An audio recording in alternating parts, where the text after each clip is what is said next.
Welcome back to my YouTube channel. Make sure to like and subscribe to the channel for more interesting stories like these.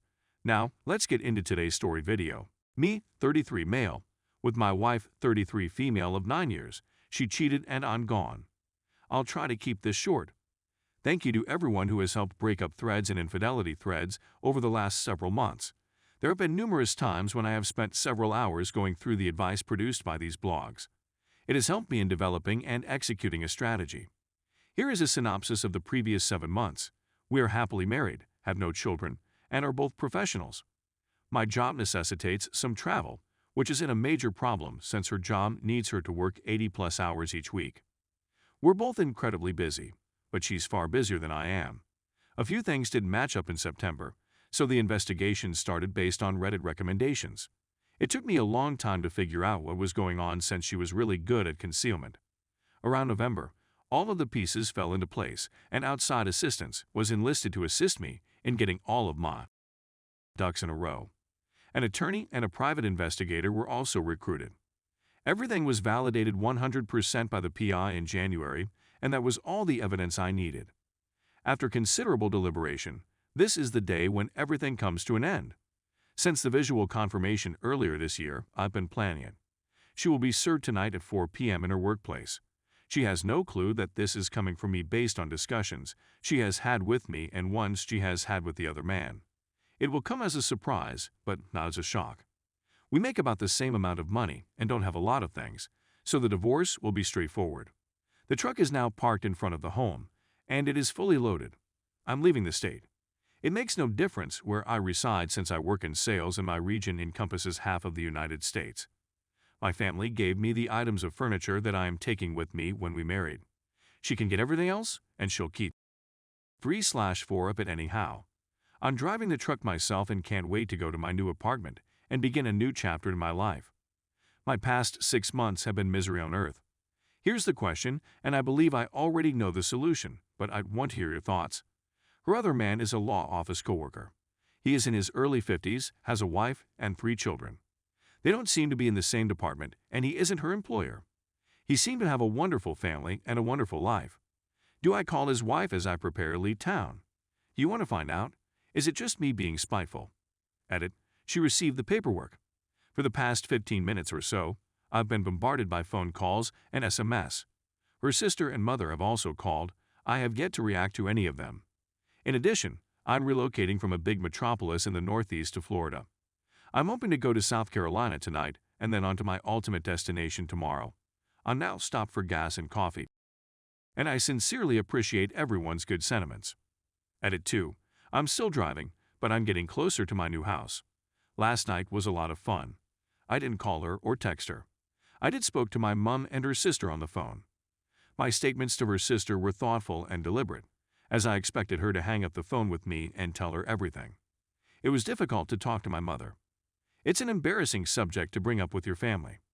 My mother has given me her full support and will pay me a visit at my new home next weekend. Moms are the most wonderful people. Down a few days, I'll settle in and update everything. I've resolved not to contact my boyfriend's wife.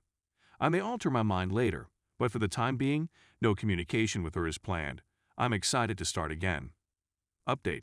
I moved into my new house on Friday evening and spent Saturday unpacking and settling in. It's weird to have to start anew, but it's the correct thing to do. Thank you for all of your kind words and inquiries. Here are several examples. My soon-to-be ex-wife never received a response from me. Her phone calls and messages were unanswered till yesterday morning. The most recent one she sent claimed she would sign the paperwork and give me the divorce, while thanks. Her sister and I had a brief talk.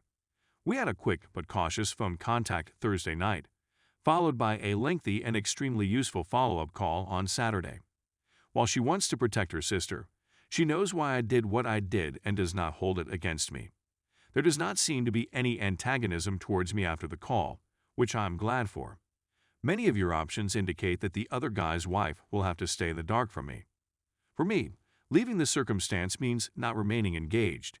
If she phoned me and asked what was going on, I would tell her everything. There was no reluctance at all. The difficult thing is figuring out how I caught her. Last summer, there were several subtle changes in her conduct, and although each of them is minor, in and of itself, they disturbed me as a collective. She began to drink more, progressing from one glass of wine once a week to virtually every night.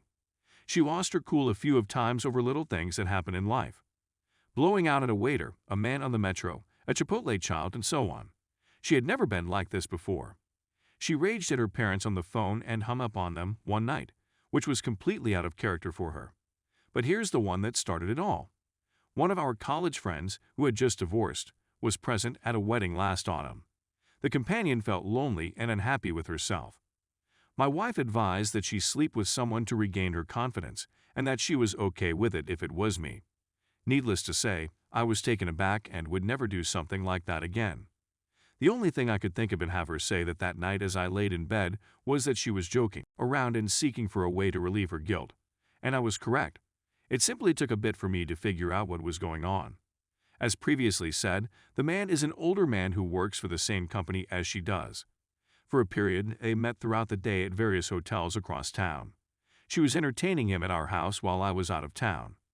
They utilized our spare bedroom, which I didn't realize until 6 weeks later. After determining how they communicated, burner phone concealed in her vehicle, and where they met, our home usually, it was simple for me to acquire all the proof I needed to submit paperwork.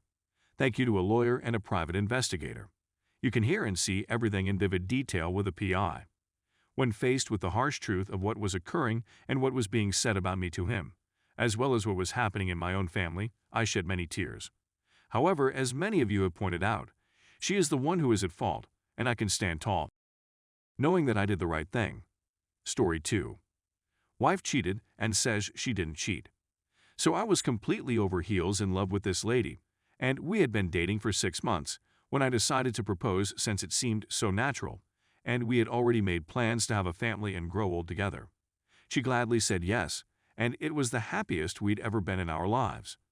We were working in dead-end occupations until I discovered a method for us to further our careers via the California Conservation Corps. We moved away from home to live and work at a residential facility, and things were going well for the first 2 months. I had a lot of volunteer hours. She was the recycling coordinator, and I was elected president of the community. Everything was going swimmingly. My roommate became ill and was quarantined, so I was sent to an isolation dorm since we shared a room. During my period in solitude, I asked a few people to send my wife my way so that we could communicate and spend time together. She never showed up. I was furious with her the following day and told her so, and she told me we needed to discuss. She stated that we weren't the proper people for each other and that we weren't a good match. I had never felt so passionately about someone before, so this caught me off guard and caused me to have a panic attack. About 6 hours later, I went to chat to her again, and she told me that she had a couple of hours with this other man who lives and works with us, and he also fingered her. My gut and heart both fell. The next day, I sought an emergency transfer to a new job location, and they informed me that I would have to wait. I had to wait 3 weeks to get out of there while she was having an affair with another guy right in front of my eyes. For 3 weeks, I was in hell. I accepted the move and assumed that the distance would be beneficial, but I was unaware that the harm was still occurring to me. I acquired panic disorder and extreme sadness as a result of her. I experienced 20-25 panic episodes in a month that I had never had before. At one point, I experienced visual hallucinations of her and heard her voice inside my brain asking me to commit suicide. Things deteriorated to the point that I needed to leave my job and concentrate on counseling and mental health. It's been roughly 3 months and things are now beginning to improve. I recognize that I drove her away from me, but I did not drive her into the arms of another man. I can only accept responsibility for my actions, not hers. It irritates me that she told me she didn't cheat because she had an emotional link to the other person and knew in her brain that she was separated from me even though she never told me she wanted to be separated. The real kicker is that she is a psychology major. It gets better, my friends. I went through hell and came out the other side, albeit I still feel like a shell of the guy I once was.